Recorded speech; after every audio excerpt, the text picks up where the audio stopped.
السلام عليكم ورحمة الله. وقال الله تعالى في كلامه المجيد: أعوذ بالله من الشيطان الرجيم. وإذ نجيناكم من آل فرعون يسومونكم سوء العذاب يذبحون أبناءكم ويستحيون نساءكم وفي ذلكم بلاء من ربكم عظيم.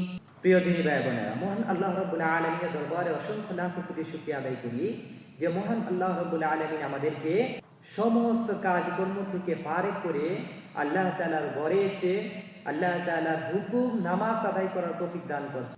সবাই একবার বলে আলহামদুলিল্লাহ। দেখেন, আমাদের মতো হাজারো লোক আছে যারা হসপিটালের বেডে শুয়ে রয়েছে, যারা জেলখানার মধ্যে কষ্টে আছে, যারা দুনিয়া কাজের মধ্যে লিপ্ত আছে, গুনার কাজের মধ্যে লিপ্ত আছে। এই সমস্ত কাজ থেকে আল্লাহ তাআলা ফারেক করে আমাদেরকে আল্লাহ তাআলার ঘর মসজিদে আসার তৌফিক দান করছে। আর আল্লাহ তাআলা তাকেই মসজিদে আসার তৌফিক দান করেন যাকে আল্লাহ তাআলা পছন্দ করেন। এই জন্য আরেকবার শুকরিয়া আদায় করে আলহামদুলিল্লাহ। আমি যে আয়াতে কারিমাটি তেলাওয়াত করলাম, এই আয়াতে আল্লাহ তাআলা মুসা আলাইহিস সালামের সম্প্রদায়কে উদ্দেশ্য করে বলতেছেন, তোমরা স্মরণ করো সেই বিষয়টি যে আমি আল্লাহ তাআলা তোমাদেরকে ফেরাউনের গোষ্ঠী থেকে মুক্তি দিয়েছি। তারা তোমাদের পুত্র সন্তানকে জবাই করে দিত এবং তোমাদের স্ত্রীগণকে জীবিত রেখে তোমাদেরকে মর্মান্তিক যাতনা দিত, কষ্ট দিত। তাতে ছিল তোমাদের প্রভুর মহা পরীক্ষা।